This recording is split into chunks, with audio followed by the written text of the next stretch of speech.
Bonjour à tous et bienvenue à ce second webinaire retraite sur un thème aujourd'hui qui vous invite à identifier votre âge de départ, ou plus précisément votre âge de départ optimal et éventuellement le dispositif d'aménagement de fin de carrière qui va vous correspondre le mieux en fonction de certains objectifs.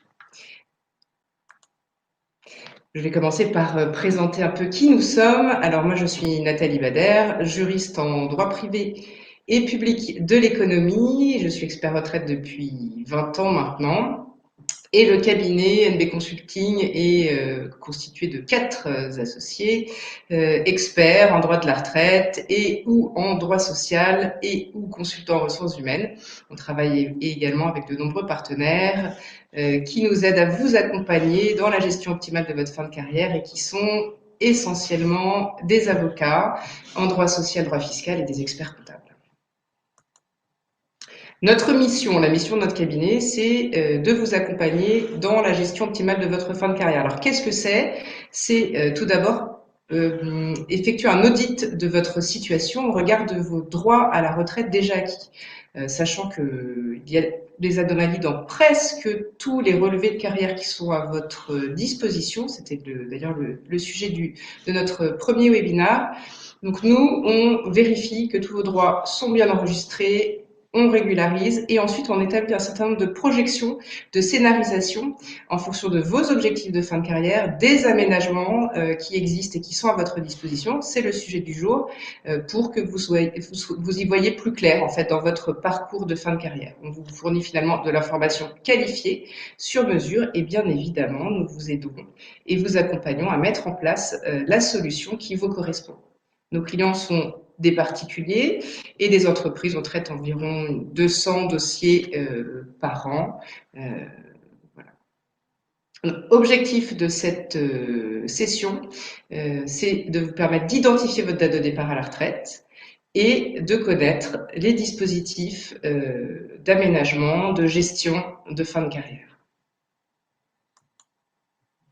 Alors, on va commencer par vous poser tout de suite une petite question qui a son importance. Ça va nous permettre de bien cadrer un peu qui vous êtes et quels sont vos objectifs de fin de carrière. Donc, quel est votre objectif de fin de carrière? Est-ce que c'est plutôt partir le plus tôt possible?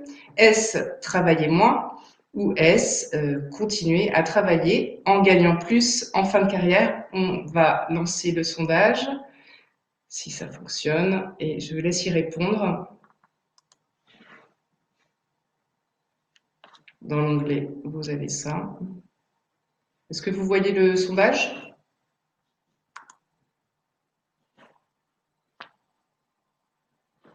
Non. D'accord. Alors, il y a peut-être un problème avec les deux personnes qui ont répondu. Ça y est.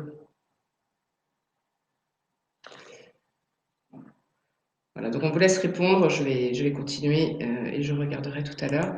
Quel que soit votre objectif de fin de carrière, de toute façon, il y a une solution qui va vous correspondre. Alors, le webinaire va se décliner en 4 petites sous-parties.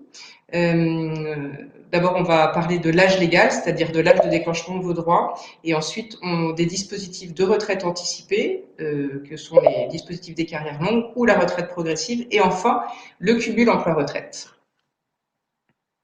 Donc vous avez presque dans la majorité répondu tous poursuivre mon activité en gagnant plus, donc c'est intéressant, vous travaillez un peu moins.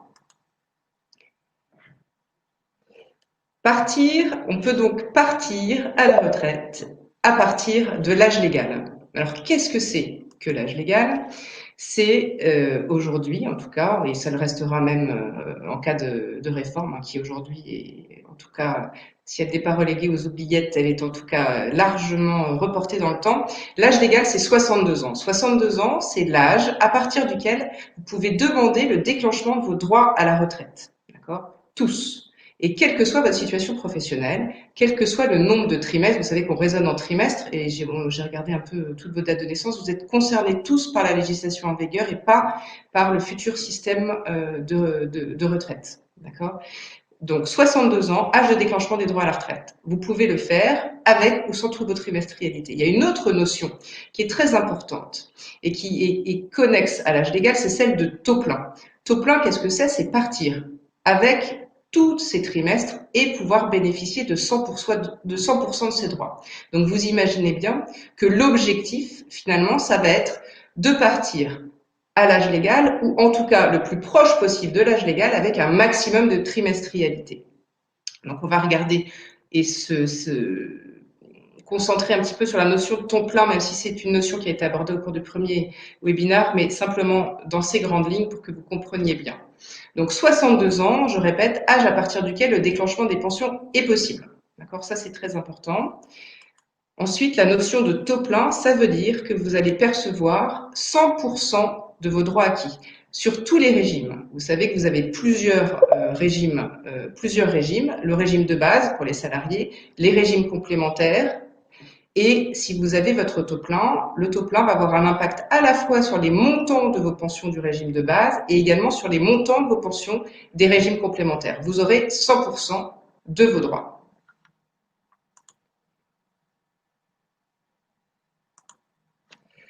Donc, il existe deux possibilités pour avoir votre taux plein. En fonction de votre année de naissance, vous allez devoir remplir une condition de trimestrialité. On va vous montrer un petit tableau ensuite pour que vous puissiez identifier où vous vous situez. Mais avoir le taux plein, c'est à partir de l'âge légal, donc à partir de 62 ans, bénéficier de tous ces trimestres requis. C'est soit ça, la notion de taux plein, soit partir à 67 ans. C'est ce qu'on appelle l'âge du taux plein automatique, quel que soit le nombre de trimestrialité. Il y a également d'autres dispositifs, ça c'est vraiment la règle. Il y a d'autres dispositifs qui vous permettent de partir en dehors de ce cadre-là, avant notamment l'âge légal, et on le verra tout à l'heure, notamment dans le cadre du dispositif des carrières longues. Donc pour que vous puissiez vous positionner et vous situer, prenons par exemple une année de naissance 67-69, vous êtes né entre 1967 et 1969, pour pouvoir partir à partir de 62 ans avec 100% de ses droits. Encore une fois, vous avez le droit de partir sans avoir vos droits. D'accord, ça aura un impact. Vous subirez des minorations qui seront définitives sur le montant de vos droits. Si vous avez tous vos trimestres, vous n'aurez pas de minoration. Si vous ne voulez pas avoir de minoration à partir de 62 ans, il vous faudra comptabiliser 170 trimestres au taux plein si vous êtes né entre 1967 ou 1969. D'accord ? En toute hypothèse, à 67 ans, à l'âge du taux plein automatique, et ce, indépendamment du nombre de trimestres que vous aurez acquis, vous aurez votre taux plein et donc 100% de vos droits. Donc 62 ans est donc un âge important, mais c'est encore mieux quand on a son taux plein. Alors très rapidement, qu'est-ce que c'est que le taux plein? En fait, quelque part, vous pouvez imaginer qu'on met dans le taux plein toutes les périodes d'activité, tout ce que vous avez fait au cours de votre carrière. Tout ce que vous avez fait rentre et sera pris en considération, sauf certaines exceptions, dans le nombre de trimestres acquis qui va vous permettre de partir avec 100% de vos droits. Certains ne vous donneront pas de points, mais en termes de temps passé, ce sera intégré dans ces fameux trimestres. Alors, qu'est-ce qui compte? Évidemment, toutes vos périodes de travail, qu'elles soient salariées ou non salariés en France. Mais compte également les périodes d'activité à l'étranger. Alors là, c'est un petit peu plus complexe et je vous invite à venir nous voir si vous avez eu des périodes à l'étranger parce qu'il y a un certain nombre de conditions à remplir et en fonction des pays dans lesquels vous avez travaillé, les règles sont un peu différentes. Les périodes indemnisées également vous donnent des trimestres qui vont comptabiliser dans le taux plein, pour le taux plein. Alors les périodes indemnisées, évidemment, ce sont toutes les périodes d'arrêt maladie, maternité, accident du travail, invalidité et les périodes de chômage.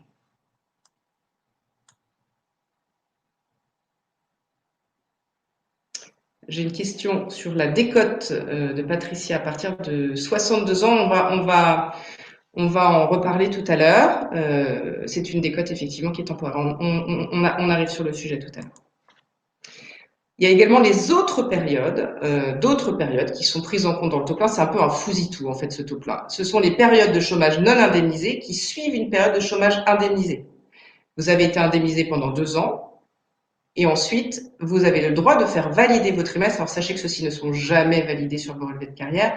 Ces trimestres comptent aussi dans le temps passé à travailler, donc dans le calcul de votre taux plein et donc dans le montant de vos pensions et surtout dans la date d'identification de votre date de départ. Les périodes de congé parental également comptent, même si elles ne sont pas cumulables avec les majorations pour enfants. Et concernant les majorations pour enfants, ça vous donne également droit à des trimestres qui comptent dans la détermination du taux plein, puisque vous avez 8 trimestres par enfant. En fonction de la date de naissance des enfants, ça peut être réparti entre l'homme, entre l'homme et la femme. Les périodes de service militaire également comptent dans la limite de 5 trimestres et indépendamment de la qualité d'assuré social, puisqu'avant, fut un temps, on était obligé d'avoir travaillé avant sa période de service militaire pour le faire valider. Aujourd'hui, ce n'est plus le cas. Voilà. Donc, ce qui vous invite, en fait, je vous invite vraiment à vérifier votre relevé de carrière, à identifier que tous vos trimestres sont intégrés sur votre relevé de carrière pour pouvoir savoir un petit peu où vous en êtes dans ce calcul du taux plein, du nombre de trimestres, qui vous permettra de partir avec un maximum à partir de 62 ans. Alors, effectivement, pour répondre à la question de Patricia, il y a, si je pars à 62 ans, à partir de 62 ans, ou en tout cas pile à la date à laquelle je vais avoir mes 170 trimestres, si je suis né entre 67 et 69, vous allez subir effectivement une décote temporaire sur le montant de vos pensions à retraite complémentaires. Encore une fois, il y a deux strates de pensions, les pensions du régime de base et les pensions complémentaires. Le régime de base n'est pas concerné par les abattements temporaires et les régimes complémentaires le sont depuis un accord entre les partenaires sociaux qui date de 2015, mais c'est temporaire. Admettons par exemple, prenons la plus grande ligne tout en dessous, que vous ayez pile à 62 ans vos 170 trimestres en étant né en 67 ou 69. Eh bien, pendant 3 ans, vous allez subir une décote temporaire de 10% sur le montant de vos retraites complémentaires uniquement. Et ensuite, à partir de 64 ans, de 3 ans, pardon, vous allez récupérer 100% de vos droits et vous allez percevoir une retraite dite définitive. Si vous attendez 1 an et que vous reportez d'1 an votre départ, alors oui, là, vous n'aurez plus de décote et vous aurez 100% de votre retraite complémentaire tout de suite, une retraite définitive. Si vous attendez encore 1 an de plus, là, ce sera l'inverse. On va vous attribuer une majoration, 64 ans, de 10% pendant 1 an seulement, puisque les majorations sont attribuées moins longtemps que les minorations, ce qui est étonnant.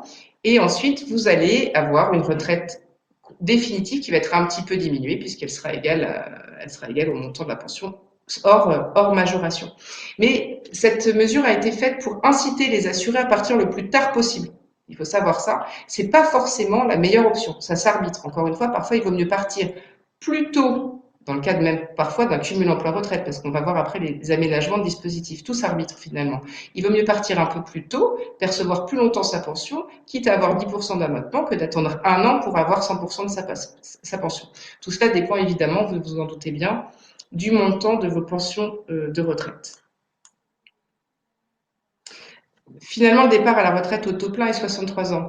Non, ça reste...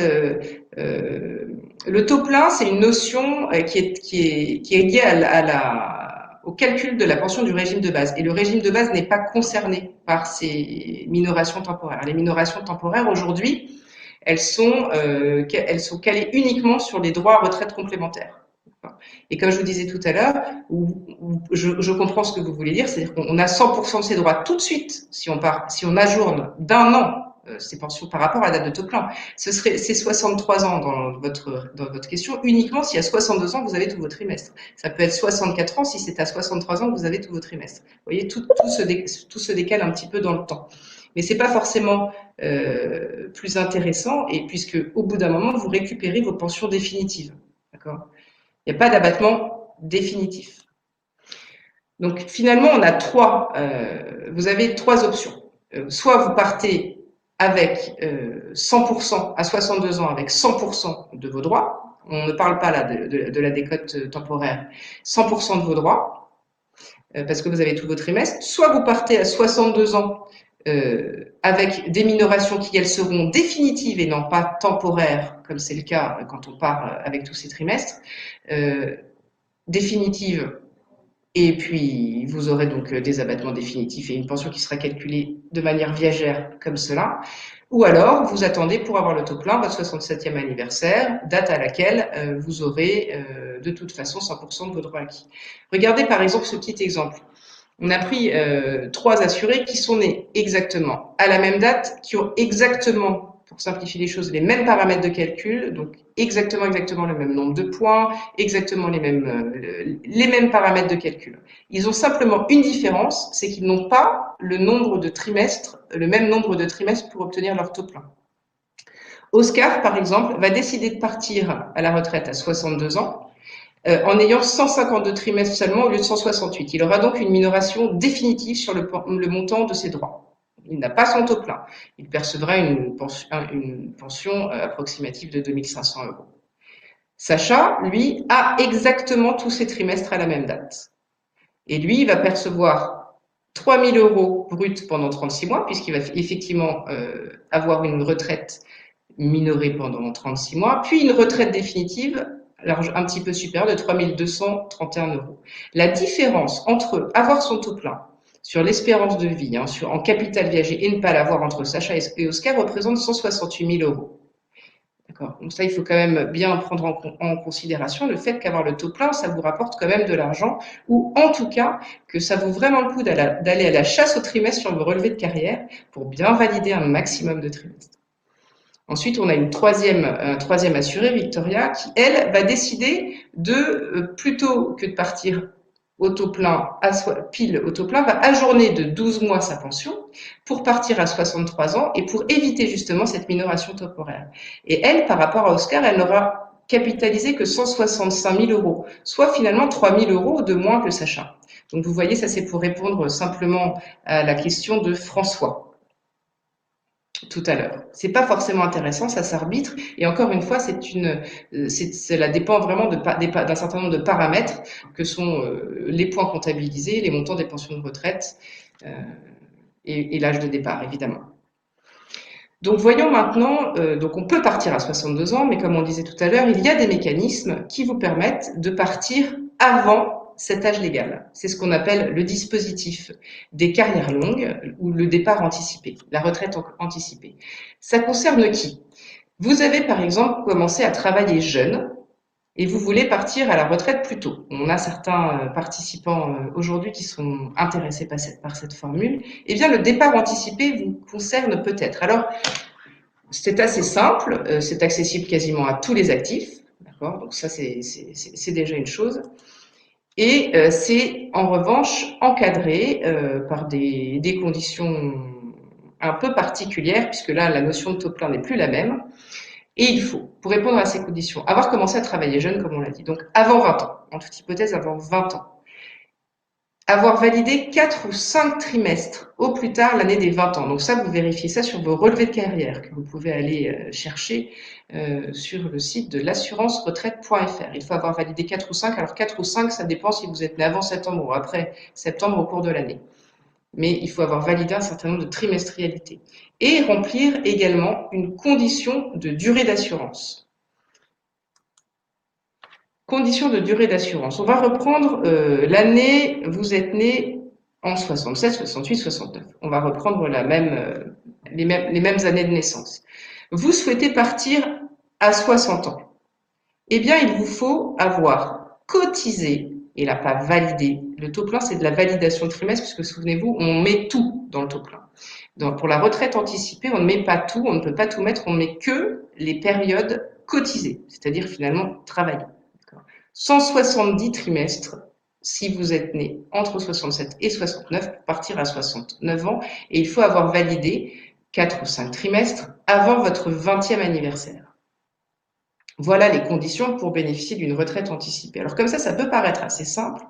Donc là, simplement un petit exemple. Donc on a une assurée, je ne sais pas si vous voyez très bien, mais on a une assurée qui est née en 1960 et donc qui a 20 ans en 1980 et qui va avoir bien totalisé plus de trimestres même qu'il n'en faut, petit cercle rouge, avant son 20e anniversaire. Donc elle répond déjà une des conditions d'éligibilité au dispositif des carrières longues. Ça va lui permettre de partir à la retraite avant l'âge légal, à partir de 60 ans.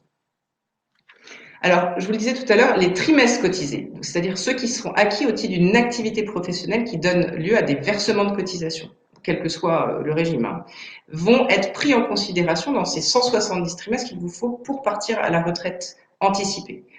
Mais, parce qu'en France, on aime bien quand c'est compliqué, on inclut à ces trimestres cotisés des trimestres non cotisés quand même, pour éviter que l'impact soit trop important. On va ajouter jusqu'à 4 trimestres de maladie, jusqu'à 4 trimestres de service militaire. Souvenez-vous, on peut en valider 5, il n'y en aura que 4 qui seront pris en considération pour vous, messieurs. Les trimestres maladie, ça veut dire que si vous avez eu 2 ou 3 ans d'arrêt maladie, on ne prendra en considération qu'une année d'arrêt maladie. Idem pour les périodes de chômage indemnisé, vous n'aurez que 4 trimestres au maximum de chômage indemnisé qui seront ajoutés à ces trimestres cotisés. Et certains trimestres cotisés, alors ça encore c'est assez particulier, lorsque vous avez travaillé à l'étranger, qu'il y a des conventions, des accords de sécurité sociale avec la France en ce sens. Sont exclus dans les trimestres cotisés les majorations de trimestres pour enfants. Donc mesdames, les 8 trimestres que vous avez au titre de vos enfants ne sont pas intégrés dans les trimestres qui vont être pris en considération pour vous permettre de partir avant l'âge légal. De la même manière, les versements pour la retraite ou dans un vocabulaire un peu plus simple, les trimestres que vous allez avoir rachetés au titre notamment de vos années d'études ou des années incomplètes ne seront pas pris en considération dans les trimestres cotisés. Les périodes d'aide familiale, c'est un peu plus rare, mais ne sont pas pris non plus en considération, ni l'assurance vieillesse des parents au foyer. Voilà pour les trimestres qui sont pris en considération dans le calcul de vos droits pour la retraite anticipée.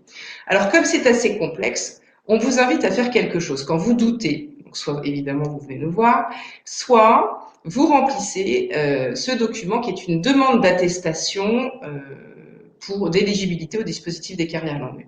La Caisse de sécurité sociale qui recevra ce document va étudier votre situation et vous dira ou pas si vous êtes éligible au dispositif. Et une fois que vous aurez ce document, vous aurez déjà vous aurez le justificatif d'éligibilité, ce qui vous permettra de procéder à 60 ans, enfin 6 mois avant votre 60e anniversaire, ou la date en tout cas à laquelle vous remplissez les conditions, de faire les formalités spécifiques au départ pour carrière longue.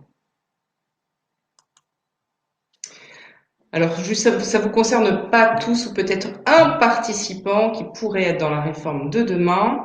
Qu'est-ce qui se passe? Alors, vous savez que la réforme a été suspendue, mais il est prévu dans le cadre, en tout cas, des projets de réforme qui devaient passer en seconde lecture, le maintien de l'âge légal de départ à la retraite à partir de 62 ans, même si, pour des raisons d'équilibre financier, on a beaucoup entendu parler de l'introduction d'une notion d'âge pivot qui pourrait bouger un peu les lignes, mais vous ne seriez pas concerné, je pense, et maintien des dispositifs de départ anticipé. Donc, il n'y a pas de modification sur ce sujet-là.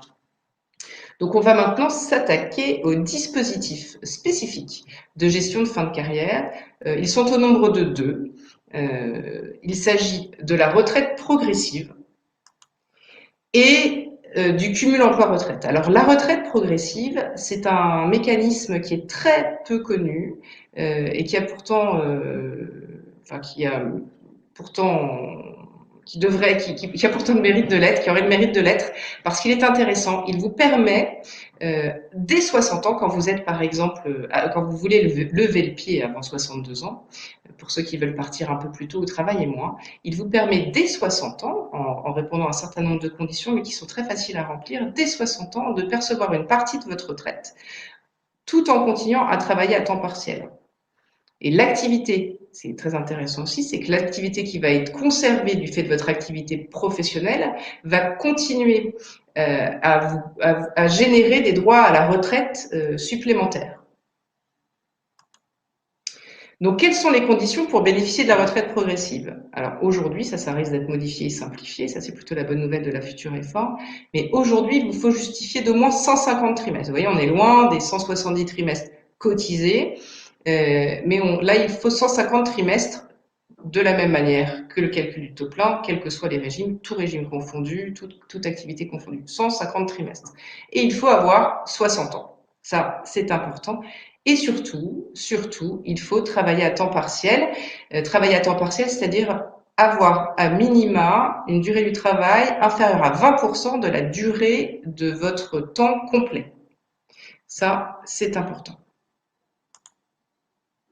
Alors, comment va être calculée la part de votre retraite progressive? Elle va être calculée en fonction de la diminution de votre temps de travail. Plus vous allez réduire votre activité, plus la fraction de votre retraite versée au titre de la retraite progressive va être importante. C'est vraiment un système d'équilibre, système de vase communicant et d'équilibre. On vous montre un petit exemple pour que vous compreniez bien. Sur une base 1000, un salarié qui va avoir une base 1000, qui va bénéficier d'une retraite avec un revenu de remplacement de 50%, on va dire 500, va prendre sa retraite progressive. Il va choisir un temps partiel de 40%. Il va donc avoir 40% de sa rémunération, donc 400 € au titre de son salaire, et 60% au titre de sa retraite progressive, donc 300 €. Donc total perçu 700 €. Il aura baissé son temps de travail de 60%, d'accord, pour une baisse de revenus de 30%. Donc proportionnellement, ça reste très intéressant quand on a envie de lever le pied. Et encore une fois, pour une raison très importante, c'est que toute l'activité qui est conservée pendant que vous percevez votre retraite progressive continue à vous générer des droits et que votre retraite, in fine, sera recalculée en fonction de tous ces nouveaux paramètres. Ça, c'est très important. Alors, comment ça se passe pour demander sa retraite progressive, il y a deux types de salariés. Il y a ceux qui sont à temps complet et qui voudraient passer à temps partiel. Eh bien, en tout cas pour le moment, dans la réforme du système universel, ce sera peut-être pas le cas. Mais pour le moment, vous êtes obligé évidemment de demander l'accord de votre employeur puisqu'il s'agit d'une modification de votre contrat de travail et qu'il n'est pas obligé donc d'accepter ce passage à temps partiel. En revanche, et là c'est très important, et je vous invite, si vous êtes concerné ou si vous avez dans votre entourage des personnes qui sont susceptibles d'être concernées par cela, les salariés déjà à temps partiel n'ont pas besoin de l'accord de leur employeur. Ça signifie quoi? Ça veut dire qu'à partir de 60 ans, tous les salariés de France à temps partiel peuvent bénéficier d'un peu d'argent en plus en faisant une simple demande de retraite progressive sans perdre pour autant le bénéfice de leur retraite future. Et ça, c'est très important parce que ça leur permet d'avoir un levier de rémunération de fin de carrière en remplissant un simple formulaire. Voilà, c'est le petit cadeau que vous pouvez faire à vos amis tout à l'heure. La retraite progressive a une fin. Évidemment, vous vous en doutez, et heureusement, puisque on l'a dit tout à l'heure, lorsque vous allez arrêter définitivement l'activité à temps partiel, vous allez avoir un recalcul de vos droits pour optimiser votre rémunération de fin de carrière au titre de votre retraite à la demande de votre liquidation définitive de la retraite. Donc la retraite progressive va cesser au moment où vous allez demander la liquidation définitive de vos droits et elle sera demandée et recalculée en fonction de tous les droits de toute votre carrière, celle qui aura servi au calcul de la retraite progressive et celle qui aura été également celle de votre activité professionnelle au titre de votre activité à temps partiel. Il y a également cessation de la retraite progressive lorsque vous reprenez une activité à temps plein. Sachez que vous devez justifier de votre activité à temps partiel tous les ans quand vous êtes en retraite progressive. C'est quand même la petite contrainte. Et lorsque vous reprenez une autre activité à temps partiel, une activité autre que celle qui vous a donné le droit à la retraite progressive, la retraite progressive cesse d'être versée. Petite astuce également pour ceux qui souhaitent bénéficier de ce dispositif qui est quand même intéressant parce qu'il vous permet d'assurer une transition finalement assez douce entre emploi et retraite, c'est si vous demandez à votre employeur son accord pour bénéficier d'une baisse du temps de travail et que vous avez cet accord, essayez de négocier une poursuite des cotisations sur la base d'un temps complet. Comme ça, in fine, au moment du recalcul de votre retraite, vous ne perdrez vraiment rien.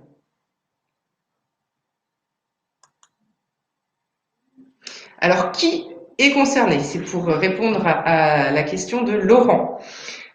Tous les salariés sont concernés, tous ceux finalement qui vont cotiser au régime de base ou au régime aligné. Qu'est-ce que c'est que le régime aligné? C'est un régime qui est global, qui est le même. Les méthodes de calcul, les règles de calcul sont les mêmes pour les salariés, aussi bien du régime général, donc du secteur privé, du régime agricole, et les indépendants, mais cotisant à la sécurité sociale des indépendants. D'accord ? Ça veut dire que les indépendants cotisant à la CIPAV ne sont pas concernés par ce mécanisme.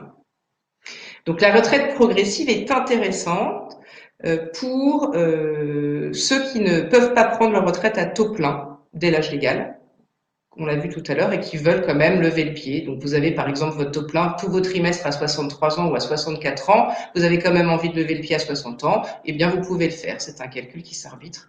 Et pour savoir quand même combien vous allez percevoir en revenu de fin de carrière, ça a quand même son importance. C'est important d'avoir cette donnée pour pouvoir décider en tout cas.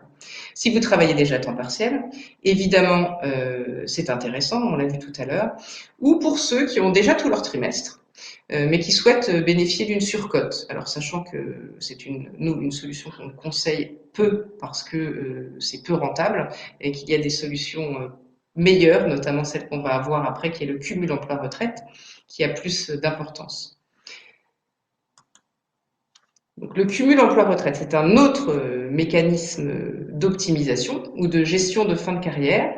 Celui-ci, contrairement à la retraite progressive, vous incite à liquider l'intégralité de vos pensions de retraite et à continuer à cotiser et à percevoir en fait des revenus d'activité en cotisant à fonds perdu. Donc ça, c'est un peu le penchant. On a deux types de cumul emploi-retraite. Le premier, c'est un cumul qui est libéralisé, sans plafond de revenus. C'est-à-dire que vous allez cumuler intégralement vos pensions de retraite avec des revenus d'activité. Vous allez cumuler complètement à partir de l'âge légal seulement et uniquement si votre taux plein est acquis. Donc on voit encore que cette notion de taux plein est très importante. Donc tout à l'heure, on reprend l'exemple, vous avez 62 ans, vous avez 170 trimestres, alors vous allez pouvoir cumuler 100% de vos pensions de retraite avec des revenus d'activité, quels qu'ils soient et quel que soit le montant. Il n'y a pas de plafond de rémunération. Alors évidemment, vous imaginez bien, comme je le disais tout à l'heure, ces rémunérations vont continuer à être soumises à cotisations sociales et ces cotisations sociales, elles, contrairement à la retraite progressive, vont être versées à fonds perdu. Donc, et c'est là où il y a des arbitrages effectivement à effectuer, c'est que le statut de salarié, lorsque l'on reprend un cumul emploi-retraite, le salariat, c'est le statut où les charges sociales sont les plus importantes, ne sera pas forcément le plus adapté. Vous pouvez peut-être changer de statut pour payer moins de cotisations, puisque dans la mesure où elle rapporte plus rien, et gagner plus. Donc cumul emploi-retraite, c'est très bien, mais faites attention quand même au statut, qui est celui que vous allez choisir quand vous allez cumuler justement avec des revenus d'activité. Pour les salariés, le cumul emploi-retraite nécessite une cessation d'activité. On va vous demander d'attester sur l'honneur que vous savez cesser votre activité. Et de la même manière, comptablement, l'employeur va devoir acter votre cessation d'activité. Ça veut dire finalement que vous allez vous retrouver avec un nouveau contrat de travail au jour précis de la perception de votre retraite. Et enfin, pour pouvoir bénéficier d'un cumul emploi-retraite, il faut avoir liquidé les pensions de retraite, toutes ces pensions de retraite personnelles complémentaires. En tout cas, toutes celles que vous pouvez liquider à l'âge auquel vous allez partir. Parce que parfois, vous avez certains régimes qui ont des régimes un peu dérogatoires et qui vous imposent de partir plus tard pour avoir votre taux plein. Là, vous n'êtes pas obligé de liquider. Mais pour faire simple, on vous demande de liquider toutes vos pensions de retraite, d'avoir l'âge légal et le taux plein. Qu'est-ce qui se passe quand vous décidez quand même de cumuler 100% de vos pensions de retraite avec des revenus d'activité, mais que vous ne répondez pas aux conditions, soit d'âge légal, ce qui va être le cas quand on est parti dans le cadre d'un départ pour carrière longue, départ anticipé, ou lorsque vous n'avez pas le nombre de trimestrialité pour le bénéfice du taux plein. Eh bien, vous allez quand même pouvoir cumuler, mais ce cumul va être limité. On va voir après, les plafonds sont différents en fonction de votre statut. Pour les salariés, de la même manière, de toute façon, il va falloir acter votre cessation d'activité. Et en toute hypothèse, il faudra que vous liquidiez l'intégralité de vos pensions de retraite. Donc, on a un certain nombre de plafonds qui vont s'appliquer en fonction de votre statut d'appartenance. Si vous êtes salarié, pour faire simple, on schématise, c'est en réalité un tout petit peu plus compliqué que cela. Si vous êtes salarié et que vous décidez de cumuler votre retraite, que vous n'êtes pas à taux plein ou alors que vous êtes parti en dispositif carrière longue avec des revenus d'activité, eh bien le montant de vos pensions de retraite ajouté à vos revenus, nouveaux revenus d'activité, devra être inférieur ou égal à la moyenne de vos 3 derniers mois de salaire. Ça, c'est la règle. Quand vous êtes en carrière longue, à 62 ans, âge légal, ce levier va sauter. Vous aurez à nouveau le droit de cumuler des revenus d'activité déplafonnés. Lorsque vous êtes artisan et commerçant, donc vous cotisez à la sécurité sociale des indépendants, cette fois-ci, et pas à la CIPAV. Il y a les deux. Il y a deux types d'indépendants. Ceux qui vont cotiser à la sécurité sociale des indépendants. Leur revenu d'activité, uniquement lorsque vous n'aurez pas ou l'âge légal ou le taux plein, sera limité à la moitié d'un plafond annuel sécurité sociale. Alors, le plafond annuel de la sécurité sociale cette année, c'est 41 136 €, donc la moitié d'un plafond annuel, ça fait 20 568 € pour 2020. Sauf si vous avez des activités qui sont dans des zones de revitalisation rurale ou en zone urbaine sensible. D'accord, là, on passe à un plafond sécurité sociale, donc vous doublez votre plafond. Vous passez de 20 568 à 41 136 € 2020. Pour les professions libérales, cotisant à la CIPAV, le plafond, c'est une petite erreur d'ailleurs, c'est 41 136 €. C'est un plafond annuel de la sécurité sociale, égal à un pass. Alors, quelles sont les activités qui ne sont pas soumises à cessation d'activité? On vous disait tout à l'heure, quand vous êtes salarié notamment, vous devez cesser vos activités professionnelles pour pouvoir bénéficier de ce dispositif. Oui, sauf certaines activités. Alors, ces activités sont listées dans cette diapositive. Il s'agit des activités à l'étranger. Tous ceux qui sont titulaires d'un mandat local ne sont pas obligés de procéder à la liquidation des droits au titre d'un mandat local. De même, si vous avez des activités artistiques, vous pouvez tout à fait les poursuivre. Activités juridictionnelles, c'est exactement la même chose, ou si vous êtes jury de concours, ou également certaines professions particulières de nourrice, gardiennage, etc. Là, vous pouvez conserver vos activités et tout en bénéficiant du cumul emploi-retraite. Alors, l'avantage d'un cumul emploi-retraite, c'est évidemment, vous l'avez compris, de gagner plus en fin de carrière. Alors, attention néanmoins à la fiscalité. On va vous montrer un petit exemple dans lequel la fiscalité personnelle ne sera pas intégrée, parce que celle-là est propre à chacun, mais il faut faire quand même attention, parce que vous allez finalement faire une chose, c'est de capitaliser le montant de vos pensions de retraite. Donc l'intérêt, ça va être d'arbitrer. Est-ce qu'il est préférable que je parte plutôt en cumulant avec des revenus d'activité avec des pensions de retraite un petit peu moindres que si j'avais attendu hors dehors du cumul pour gonfler un peu cette pension de retraite? L'arbitrage se fait vraiment ici. Mais l'avantage, c'est quand même de cumuler le plus tôt possible des pensions de retraite avec des revenus d'activité. Et c'est également et surtout, je dirais, se mettre à l'abri des réformes et figer ses droits pour le futur. Parce qu'une fois que vous avez pris votre retraite, si vous voulez, on ne va plus venir vous embêter pour venir modifier les règles qui vous seront applicables. Simplement un petit exemple.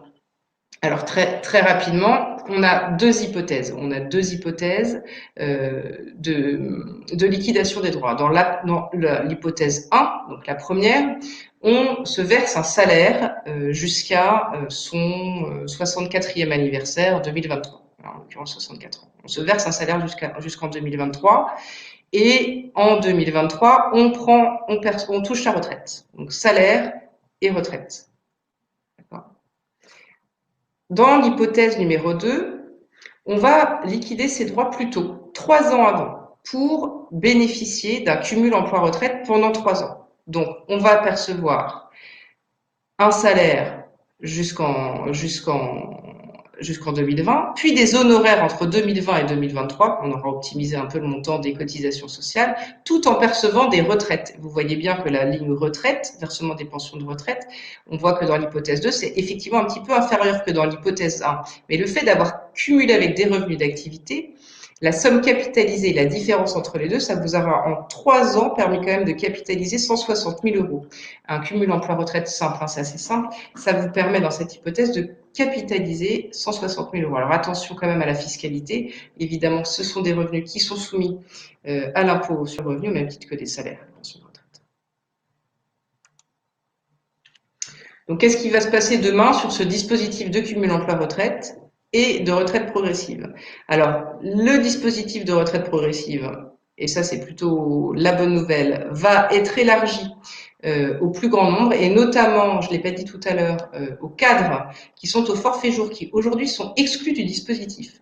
Seuls les cadres qui ont un bulletin de salaire avec un rapport heure sur leur bulletin de salaire vont pouvoir bénéficier de la retraite progressive. Alors, c'est pas très compliqué, il suffit simplement de modifier les données sur un bulletin de salaire pour pouvoir être éligible. Mais demain, en tout cas, il n'y aura plus besoin de faire ces modifications. Les cadres au forfait jour seront éligibles à la retraite progressive. On n'aura a priori pas non plus besoin d'avoir 150 trimestres, tout régime confondu.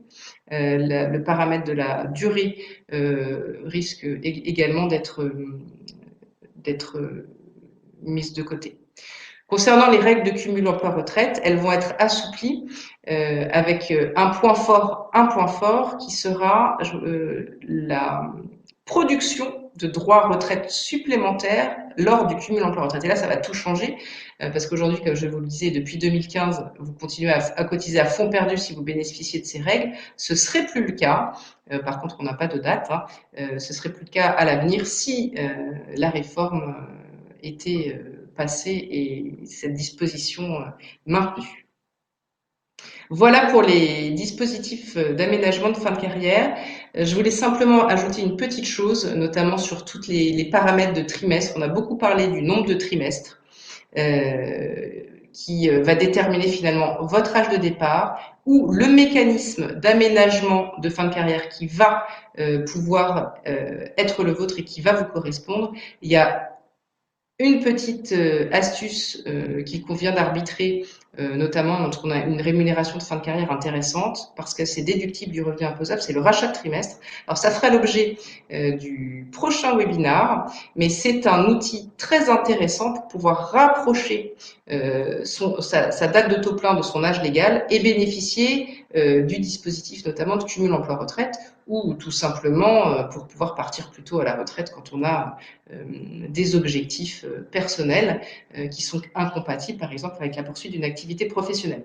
Donc je vous invite, si cela vous intéresse, à vous inscrire à notre prochain webinaire sur le sujet du rachat de trimestre. C'est assez complexe, mais stratégiquement très très très intéressant et très rentable quand on a des montants de pension de retraite supérieur souvent à 3 500 euros et un bon niveau de rémunération de fin de carrière puisque c'est déductible.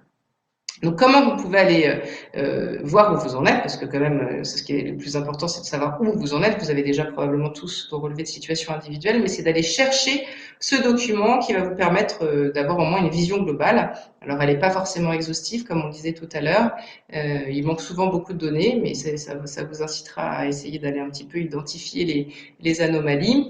Aller chercher ce relevé de situation individuelle sur le site que nous on préfère, c'est celui qui figure dans la slide, c'est l'assurance-retraite.fr. Vous allez de manière très simple chercher ce document. Voilà, donc si vous avez un certain nombre de questions, que vous n'avez pas tout compris, nous sommes à votre disposition. Évidemment, nous avons un certain nombre de prestations que nous offrons, de la consultation horaire à l'accompagnement global. Sachez que ce qui est très important pour tous, c'est d'aller à la chasse au trimestre. C'est le meilleur moyen d'identifier votre date de départ optimale. Que une erreur dans le choix de sa date, ça peut avoir des conséquences vraiment très importantes, parce que parfois il vaut mieux choisir des minorations temporaires plutôt que des minorations définitives. Parfois il vaut mieux choisir 1% de minoration définitive plutôt que des minorations temporaires. Donc faire très attention au choix de la date qui sera la vôtre, mais n'oubliez jamais cette notion de taux plein et sachez qu'il y a un certain nombre de dispositifs qui vous permettent de combiner vos objectifs professionnels avec des revenus de fin de carrière optimisés. Voilà. Je vous souhaite une très bonne journée et à très bientôt. Au revoir.